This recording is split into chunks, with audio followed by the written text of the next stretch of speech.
अल्हम्दुलिल्लाहि रब्बिल आलमीन सलातो वस्सलाम अला सय्यिदिल मुरसलीन अम्मा बाद फ़ाऊज़ु बिल्लाहि मिनश शैतानिर रजीम बिस्मिल्लाहिर रहमानिर रहीम। अस्सलामु अलैकुम वरहमतुल्लाहि व बरकातुहू। Dear students, today we will study chapter number 14 of science for class 6. I hope that you have the book, notebook and pencil. If you don't have any of the things, please collect it quickly. Now open your chapter number 14 of your book, but first we have to recite the dua of ilm. Salatu wassalamu alayka ya Rasulullah wa ala alika wa ashabika ya Habibullah. Rabbi zidni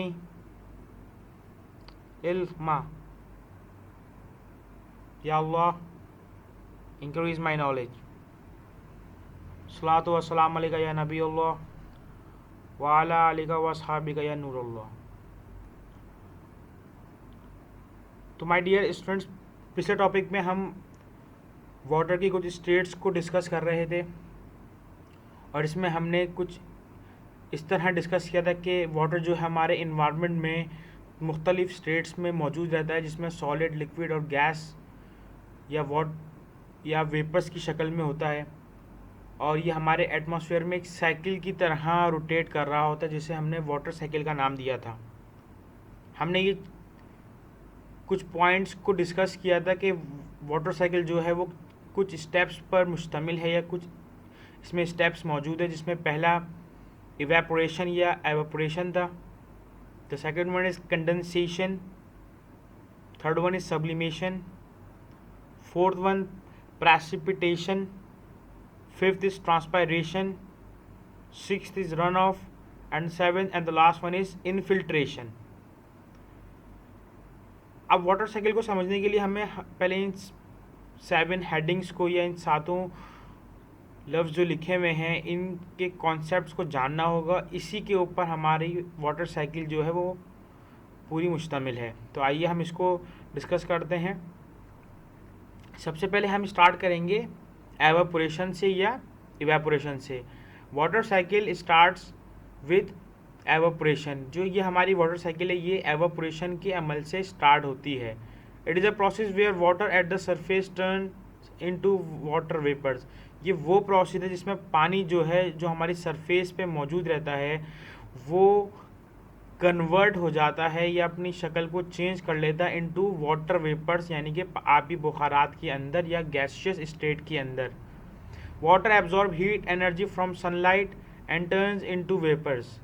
अब ये होता कैसे कि water के जो molecules हैं जो जिसके अंदर जिस पे वाटर पूरा हमारा मुश्तमिल है, ये जो है हीट एनर्जी जो है एक तरह की गरमाई जो है वो एब्जॉर्ब करता है अपने अंदर, कहाँ से? सनलाइट से, एंड टर्न्स इनटू वेपर्स, और अपने आप को कन्वर्ट कर लेता है वाटर वेपर्स में या वेपर्स में या गैसियस स्टेट में, जिसको हम आबी बुखारात का नाम देते हैं। सीज और ocean, lakes, rivers are the main source of evaporation.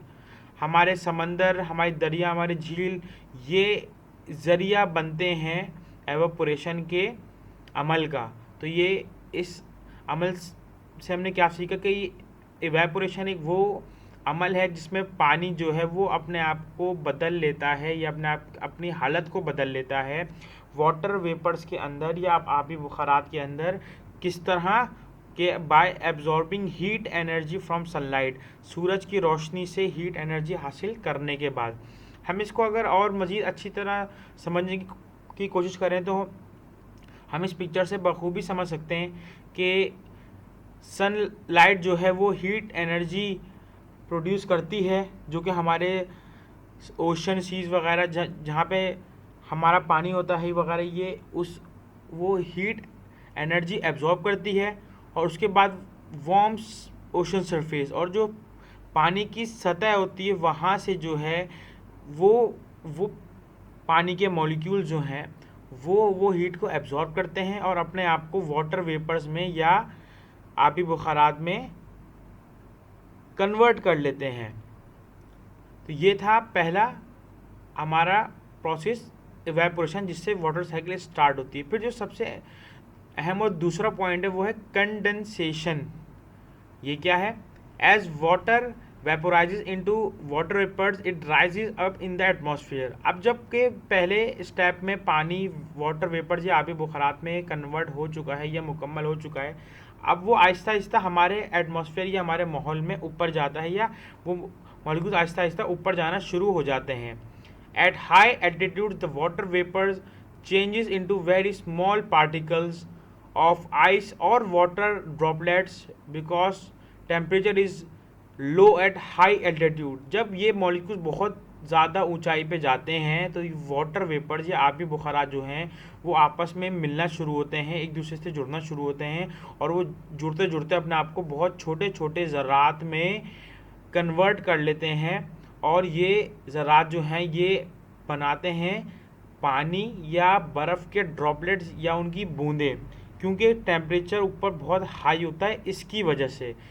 अब इसको ज़रा समझने की ज़रूरत है कि इन्होंने ये अमल क्यों किया, क्योंकि सन लाइट से जो है जब इनको ज़्यादा हीट मिली तो ये गैस में कन्वर्ट हो गया, लेकिन जैसे जैसे ये मॉलिक्यूल्स ऊपर पहुंचते गए तो टेम्परेचर कम होता चला गया।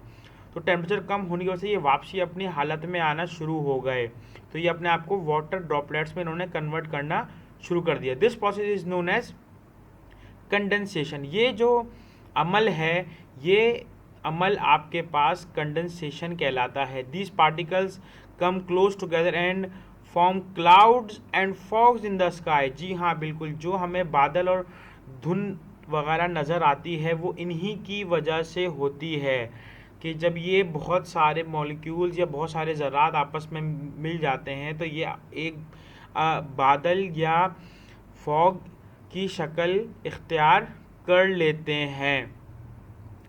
इसको अगर हम इस पिक्चर से समझने की कोशिश करें तो ये 4 स्टेप्स में ये अमल होता है। कि पहला अमल तो वही था कि ये जितने भी वाटर वेपर्स थे ये आहिस्ता आहिस्ता जो है एक पोजीशन से होते हुए टॉप पे जाने शुरू हुए।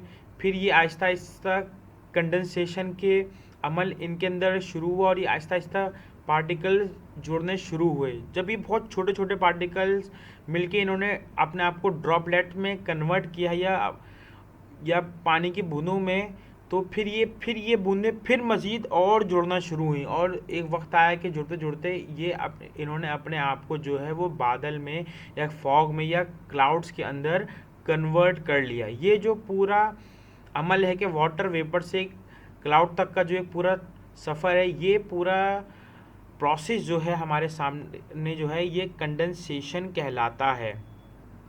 यानी कि अभी हम वाटर साइकिल के 2 स्टेप समझ चुके हैं कि पहला था इवेपोरेशन, कि जहाँ से ये स्टेप स्टार्ट हुआ, फिर सेकंड पे पहुँच गया जो है कंडेंसेशन। फिर थर्ड है हमारे पास सब्लिमेशन। सब्लिमेशन क्या है? Sublimation also contributes to the water vapours in the air. Sublimation भी एक अहम किरदार है इस वाटर साइकिल के अंदर, और ये भी आबी बुखारात, पानी को आबी बुखारात में कन्वर्ट करने का ही एक तरह का अमल है, लेकिन ये एवापोरेशन से थोड़ा मुख्तलिफ है। कैसे? It is a process where ice directly converts into water vapours without converting into liquid. यानी कि ये वो अमल है जिसमें बर्फ़ जो है वो डायरेक्ट जो है वो आबी बुखारात या वाटर वेपर के अंदर कन्वर्ट हो जाए, लिक्विड में कन्वर्ट हुए बग़ैर। आपके पास वो अमल सब्लिमेशन कहलाता है। The main source A water is ice और स्नो, ग्लेशियर्स और माउंटेन्स। अब ये अमल कहाँ पे पेश आता है? जहाँ पे बर्फ़बारी या बर्फ़ानी पहाड़ वगैरह मौजूद होते हैं। It is a slow process compare to evaporation. ये इवेपोरेशन से नहायत ही स्लो प्रोसेस है, और ये वाटर साइकिल के अंदर सबसे कमज़ोर प्रोसेस माना जाता है, क्योंकि बहुत ही कम अमाउंट में वाटर जो है वो डायरेक्टली आइस में कन्वर्ट होकर कंडेंसेशन की तरफ जाता है। तो ये भी एक तरह का इवेपोरेशन से मिलता जुलता ही एक प्रोसेस है। इसको अगर समझना हो तो इसको इस तरह समझ सकते हैं कि आइस जो थी वो लिक्विड में कन्वर्ट हुए बगैर जो है वो वाटर वेपर्स के अंदर कन्वर्ट हो गई। अब हमारा जो नेक्स्ट टॉपिक है बच्चे वो है प्रेसिपिटेशन, सबसे अहम। द क्लाउड्स जो कंडेंस्ड वाटर वेपर्स, अभी हम पीछे पड़ गया है कि उस प्रोसेस को कंडेंसेशन मतलब आपस में एक तरह से गठजोड़ और टाइटली है बहुत सही से जुड़ जाना, इस अमल को कंडेंसेशन कहते हैं। तो हम यहाँ पे क्लाउड्स को कंडेंस वाटर वेपर्स का नाम भी दे सकते हैं क्योंकि अभी हम ये पीछे ही पढ़ कर आए हैं। Then the clouds then pour down due to wind और टेम्परेचर चेंजेस। अब उसके बाद वो जो बादल हैं जिनमें वो ड्रॉपलेट्स मौजूद हैं वो गिरना शुरू हो जाते हैं हवा और टेम्परेचर के बदलाव की वजह से।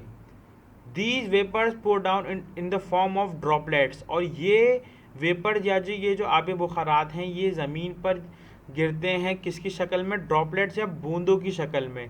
दीज ड्रॉपलेट्स कॉल्ड रेन, ये ड्रॉपलेट जो है वो बारिश कहलाती है। बिल्कुल, ये जो हम अपनी लाइफ में हमने कई सारी बारिशें वगैरह देखी, तो ये बारिश का जो अमल है ये वाटर साइकिल के अंदर प्रेसिपिटेशन कहलाता है, यानी कि ऐसा अमल जिसमें बारिश या हम इसको इस तरह भी समझ सकते हैं कि क्लाउड से ड्रॉपलेट ज़मीन पर गिरने का जो प्रोसेस है वो प्रेसिपिटेशन कहलाता है, और हम उसको नॉर्मल लैंग्वेज में हम उसको रेन या बारिश का नाम देते हैं। If the temperature is low और very low, the droplets fall as hell और स्नो। अब अगर यही अमल में अगर दर्जा हरारत माहौल या टेम्परेचर जो है कम हो या बहुत कम हो, तो यही प्रेसिपिटेशन हमारे पास हेल स्नो यानी कि ओले और बर्फ़ की सूरत में कन्वर्ट हो जाती है। यानी कि अगर टेम्परेचर या दर्जा हरारत कम है तो वहाँ पे आपको हेल यानी कि ओले गिरने हुए आएंगे नज़र, और जहाँ पे टेम्परेचर बहुत ज़्यादा लो है और ज़्यादा वहाँ पे ज़्यादा ठंड, तो वहाँ पे बर्फ़बारी का अमल शुरू हो जाएगा। ये प्रोसेस आपके पास प्रेसिपिटेशन कहलाता है। अब ये क्यों होता है? This occurs because the water droplets combine to make bigger droplets. जैसे कि अभी हमने कंडेंसेशन में भी पढ़ा था कि जब ये वाटर ड्रॉपलेट्स आपस में मिलते हैं तो ये बड़े बड़े ड्रॉपलेट्स बनाना शुरू कर देते हैं। When the air can't hold any more of water it precipitates. जब हवा के अंदर या हवा ज़्यादा टाइम तक इस क्लाउड को या इन पानी को अपने होल्ड नहीं रख सकती या हवा में नहीं रख सकती, तो ये पानी प्रेसिपिटेट हो जाता है। तो इसके अंदर हवा का और टेम्परेचर का नहायत ही अहम किरदार है। हम भी अक्सर गौर करते हैं कि जब बारिश वगैरह होती है तो बिल्कुल हवा वगैरह बिल्कुल रुक जाती है, या बारिश से थोड़ी देर पहले बहुत तेज़ हवा चलती जिसकी वजह से बादल एक जगह से दूसरी जगह जाते हैं, और जब हवा रुकती है तो फिर वहाँ पे बादल बरसना शुरू हो जाते हैं। तो वो इसी वजह से होता है। अब प्रेसिपिटेशन 4 हिस्सों में है, यानी कि snow, freezing hello, freezing rain, फिर हेल और रेन। यानी कि एक सिंपल बारिश है, फिर एक पहले है स्नो यानी कि बर्फ़बारी, दूसरी है फ्रीजिंग रेन यानी कि ठंडे पानी की बारिश, जहाँ पे मौसम थोड़ा सा ठंडा रहे। जहाँ पे थोड़ा और ज़्यादा ठंडा रहता है वहाँ पे हेल यानी कि ओले बरसते हैं, और जहाँ पे टेम्परेचर नॉर्मल रहता है वहाँ पे रेन यानी कि बारिश होती है। तो यानी कि टेम्परेचर या दर्जा हरारत के हिसाब से प्रेसिपिटेशन का अमल आता है। अच्छा, ये एक एग्जाम्पल है बिल्कुल समझने के लिए कि बिल्कुल हम सब ने बारिश देखी है, तो यहाँ पे ज़रूर कि टेम्परेचर बिल्कुल नॉर्मल है, तो इसलिए यहाँ पे जो प्रेसिपिटेशन हो रही है वो बिल्कुल नॉर्मल रेन या बारिश की तरह हो रही है। जबकि हम अगर यहाँ पे देखें तो यहाँ पे क्योंकि टेम्परेचर बहुत कम है, दर्जा हरारत बहुत कम है, इसलिए यहाँ पे जो प्रेसिपिटेशन हो रही है वो स्नो यानी कि बर्फ़ की सूरत में हो रही है। जबकि अक्सर हमने इस तरह की चीज़ें भी बारिश के बाद देखी है कि आसमान से जो है या क्लाउड से ओले गिरते हैं, तो वो कुछ इस शक्ल के होते हैं। अब हम जाते हैं अपने नेक्स्ट टॉपिक की तरफ जो है ट्रांसपायरेशन। ये क्या है? It is a process similar to evaporation where liquid water is turn into water vapours by the plants. अब ये भी एवोपोरेशन की तरह ही एक अमल है। लेकिन इसमें जो पानी है वो जब वाटर वेपर्स में कन्वर्ट होता है तो वो अमल जो है वो प्लांट्स करते हैं, यानी कि पौधे करते हैं अमल, यानी कि ऐसा अमल जिसमें प्लांट्स पानी को वाटर वेपर्स में कन्वर्ट कर दें, तो वो हमारा वो प्रोसेस हमारे पास ट्रांसपायरेशन कहलाता है। As water precipitate some of it absorb by the soil. और जब अभी हम पिछले प्रोसेस में पढ़ के आए कि जब पानी प्रेसिपिटेशन में जाता है, यानी कि जब ज़मीन पे गिरता है, तो उसमें से कुछ अमाउंट ऑफ वाटर जो है वो ज़मीन जब्स कर लेती है या उसको एब्जॉर्ब कर लेती है। Then water is absorb by the plants from the roots for photosynthesis. और उसके बाद वही पानी जो है वो प्लांट्स या पौधे अपने रूट्स के ज़रिए अपनी बॉडी के अंदर ले जाते हैं। किस अमल के लिए? फोटोसिंथेसिस के अमल के लिए। The extra water remove from the leaves of the plants. और उसके बाद जो एक्स्ट्रा वाटर बचता है वो प्लांट के लीव से इवेपोरेट हो जाता है या ट्रांसपायर हो जाता है और वापसी एयर में या एटमॉस्फेयर में चला जाता है। इसको समझने के लिए आप इसको इस तरह समझ सकते हैं बच्चों कि एक तरफ से प्रेसिपिटेशन हुई, पानी ज़मीन पे गिरा, प्लांट की रूट्स ने उन पानी को एब्जॉर्ब किया, एक तरफ वो पानी एवापोरेट हो रहा है जो ज़मीन के ऊपर है, लेकिन एक तरफ एक अमल ट्रांसपायरेशन का भी चला कि जिसमें पानी जो है वो लीव्स के अंदर से वेपर्स के अंदर कन्वर्ट हो रहा है। तो ये फ़र्क है ट्रांसपायरेशन का और एवापोरेशन का। इसको अगर थोड़े नज़दीक से देखें तो लीव्स के अंदर बहुत स्मॉल होल्स होते हैं जिसको हम स्ट्रोमेटा का नाम देते हैं, स्ट्रोमेटा। तो ये इन होल्स में से ये वाटर वेपर जो हैं वो एक्सक्रीट आउट होते हैं। फिर हमारे पास एक और हमने स्टेप पढ़ा था run off. As water pours down it leads to run off. Run off का मतलब है बहना। जब पानी ज़मीन पे आता है प्रेसिपिटेशन के बाद या बारिश के बाद तो वो बहना शुरू हो जाता है। हम सब ने ये प्रोसेस देखा होगा। It is a process water runs on the surface of the earth. ये वो अमल है जिसमें पानी बहता है इस सरफेस के ऊपर।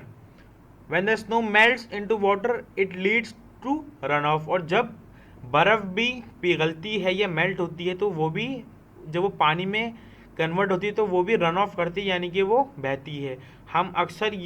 हमने अक्सर आबशार वगैरह देखे हैं पहाड़ों की साइड पे कि जहाँ पे बर्फ़बारी होती है और फिर जब वहाँ पे गर्मी का मौसम आता है तो जब वो बर्फ़ मेल्ट होती है तो फिर वहाँ से आबशार बहना शुरू हो जाते हैं। तो ये बिल्कुल रन ऑफ वही अमल है। The advantage is to keep minerals move throughout the land which is good for agriculture purpose.